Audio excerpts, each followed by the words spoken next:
Mark Jacobs knew trouble had arrived the moment he spotted the envelope on his doorstep.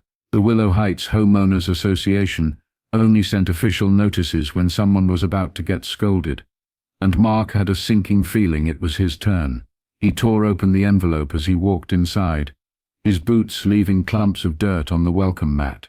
Violation notice, the letter began. His eyes skimmed over the rest until one sentence stopped him cold. Due to ongoing negligence in maintaining proper lawn standards, you are hereby fined $300. Failure to comply may result in additional penalties. Mark groaned, slapping the letter on his kitchen counter. The signature at the bottom confirmed what he already knew. Karen Thompson, HOA President. Of course, Karen had been a thorn in his side since he moved in a year ago. She always seemed to find something wrong. First it was his mailbox being too rustic for the neighborhood's aesthetic. Then his car had been parked 3 inches too far from the curb. She was relentless, a control freak with a clipboard and a permanent scowl. Stepping outside, Mark inspected his lawn. It wasn't perfect, sure, but it wasn't bad. His grass was a little dry and uneven after last summer's drought, but it wasn't like he'd let it go wild. Karen's obsession with visual harmony had reached absurd levels. Her own yard practically looked like a golf course.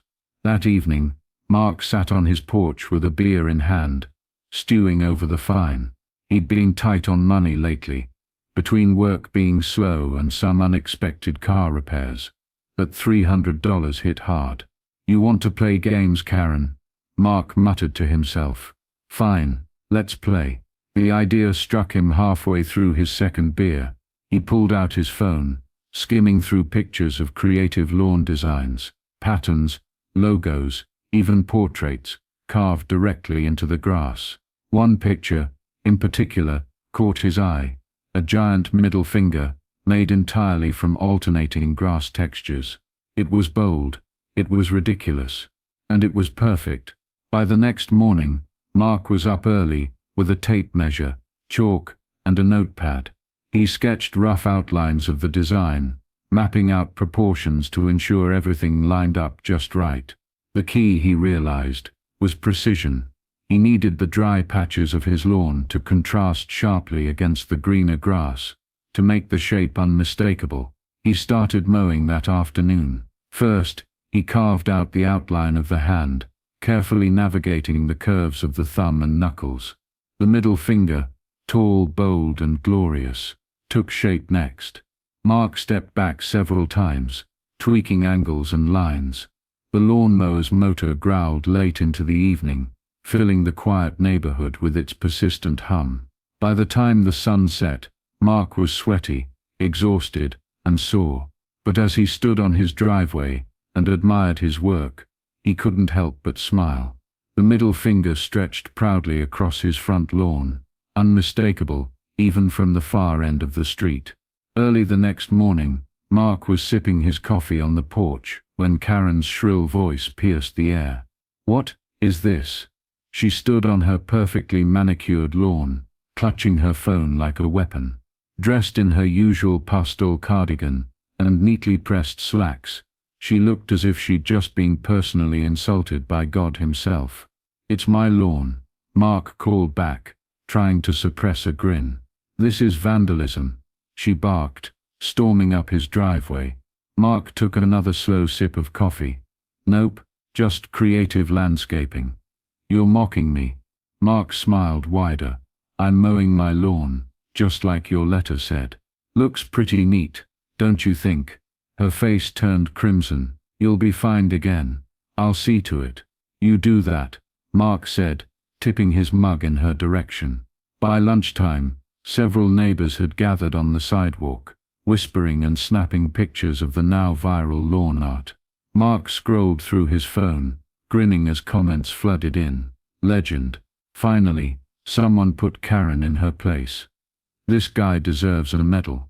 By sunset, news vans started appearing. One reporter even interviewed Mark on his porch. He played it cool, just having fun with my lawn, he said with a casual shrug. But inside, he felt triumphant. Karen, however, was seething. She'd gone straight to the HOA board, demanding an emergency meeting.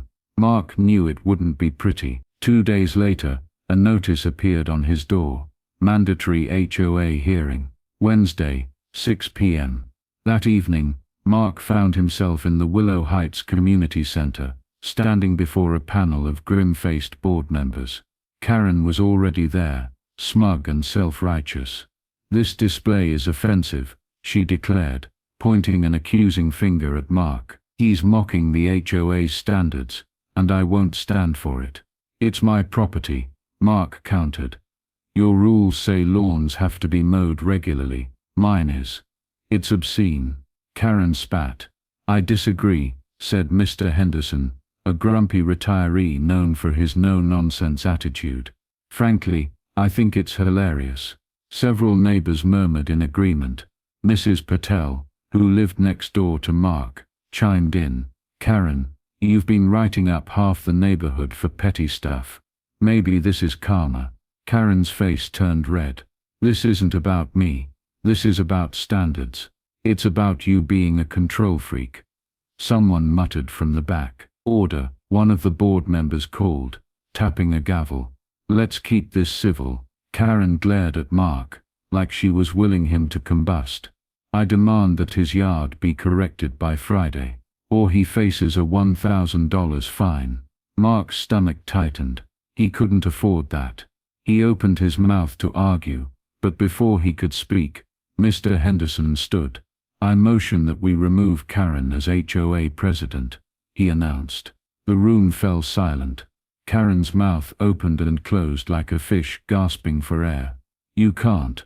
I mean, this is absurd," she spluttered. "Actually," one of the board members said, flipping through a binder, "that's within the rules." "I second the motion," Mrs. Patel added. "Third," Mr. Henderson grunted. When the vote came down, it wasn't even close. Karen was stripped of her position. Her face twisted in disbelief as her power unraveled before her eyes. By Friday, Mark had reluctantly mowed over his now famous middle finger lawn art, but he didn't mind. Karen's moving truck showed up the following week. Apparently, she'd decided to start fresh somewhere new. On his porch that evening, Mark sipped his beer and watched the truck disappear down the street.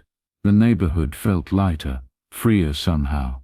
Sometimes, Mark chuckled to himself, you just gotta let your lawn do the talking. The community center's fluorescent lights flickered slightly, casting a pale glow over the crowd. Mark sat stiffly in one of the metal folding chairs, his fingers laced together. The air buzzed with low murmurs as neighbors filled the room, many curious, some clearly amused. The infamous middle finger lawn had become the talk of Willow Heights, and Mark knew this meeting was about more than just his grass. It was about Karen's pride. Karen stood at the front of the room, her rigid posture giving away her frustration. She clutched her clipboard like a shield, her knuckles white against the hard plastic.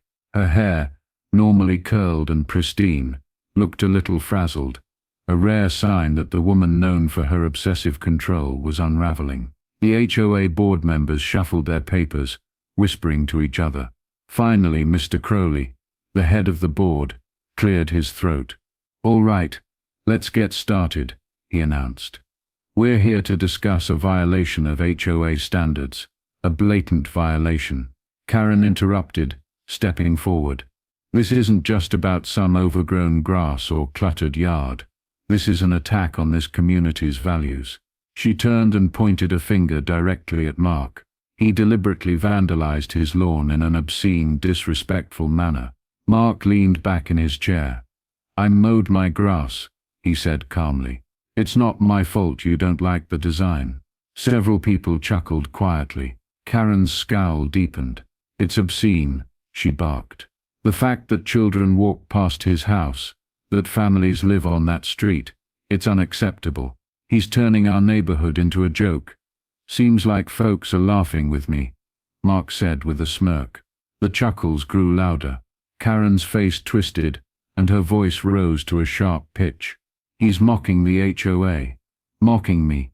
If we let this slide, we're opening the door to chaos. Flamingo statues on lawns, inflatable Santas in July, garden gnomes everywhere. I don't see the problem with garden gnomes, Mr. Henderson muttered from the back. Mark grinned. Karen shot a glare in his direction before turning back to the board.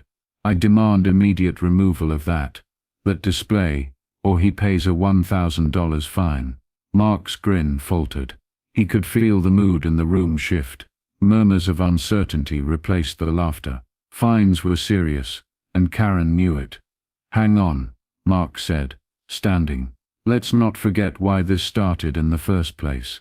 He unfolded the original HOA notice from his pocket and held it up. I was fined for long grass. I mowed my lawn, just like the letter told me to. Nothing in the rules says I can't mow it in a pattern. That's not the point, Karen snapped. It's exactly the point. Mark shot back. You've been writing people up for ridiculous things for months. My fence wasn't the right shade of brown.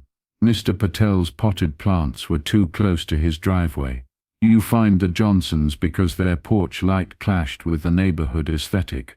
That's called maintaining standards. Karen shouted. It's called being a bully, Mr. Henderson said flatly. Karen's face flushed deep red. I'm just trying to protect the neighborhood, she snapped. From what? Mrs. Patel chimed in. From people living their lives. A murmur of agreement rippled through the room. I motion that we vote on this, Mr. Crowley said, glancing around the board. Vote. Karen's voice wavered. There's nothing to vote on. I think there is, Crowley replied firmly. If enough of us feel this lawn issue doesn't deserve a fine, then there's no fine. The board exchanged glances, whispering quietly. Karen's fingers tightened around her clipboard. Her face pale now. I second the motion, Mr. Henderson called from the back. Third, added Mrs. Patel. All in favor? Mr. Crowley asked. A wave of hands rose in the air, far more than half the room. That settles it, Crowley said. The fine is waived. A cheer erupted from the crowd. Mark grinned as several neighbors clapped him on the back. Karen stood frozen, her mouth slightly open. This isn't right, she stammered. You're letting him get away with this. She jabbed a finger at Mark. Karen, Mr. Crowley said, with a tired sigh. Enough. But Karen wasn't done. She rounded on the board. This HOA is falling apart, because none of you are willing to enforce order. You're letting him. Karen, Mr. Henderson's voice cut through the noise like a blade. I motion that we vote on your position as HOA president. Karen froze. You can't do that. Actually, Crowley said as he flipped through a binder. We can. I second the motion, Mrs. Patel chimed in. Third, Mr. Henderson added smugly. Karen's face drained of color. All in favor of removing Karen as HOA president? Crowley asked. The hands shot up fast.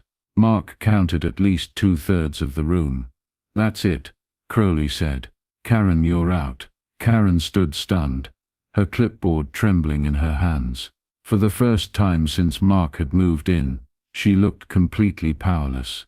After several awkward seconds, she shoved her clipboard under her arm and stormed out of the room. The heavy door slammed behind her. The meeting ended quickly after that, with laughter and casual conversation filling the air. Mark lingered a bit, shaking hands and accepting congratulatory slaps on the back. He couldn't remember the last time Willow Heights had felt this relaxed. The next morning, Karen's car was gone. By the end of the week, a moving truck sat in front of her house, her belongings being packed and hauled away. Mark stood on his porch, sipping coffee as he watched her fussing over boxes. She paused once, spotting him across the street. For a moment she seemed like she might say something, but instead she climbed into her car and drove away. The neighborhood felt different after she left, lighter somehow, more like a community than a series of strict rules. People started chatting more on their porches. Kids played louder in the yards. Mr. Henderson even put up a pink flamingo in his garden, just for laughs. Mark eventually mowed over his famous middle finger design, replacing it with a simple diagonal pattern. But every so often, when he'd catch a neighbor's eye and see their amused grin, he knew his defiant gesture had made its mark. Sometimes he thought with a smile, the best way to stand up to a bully is to let your lawn do the talking.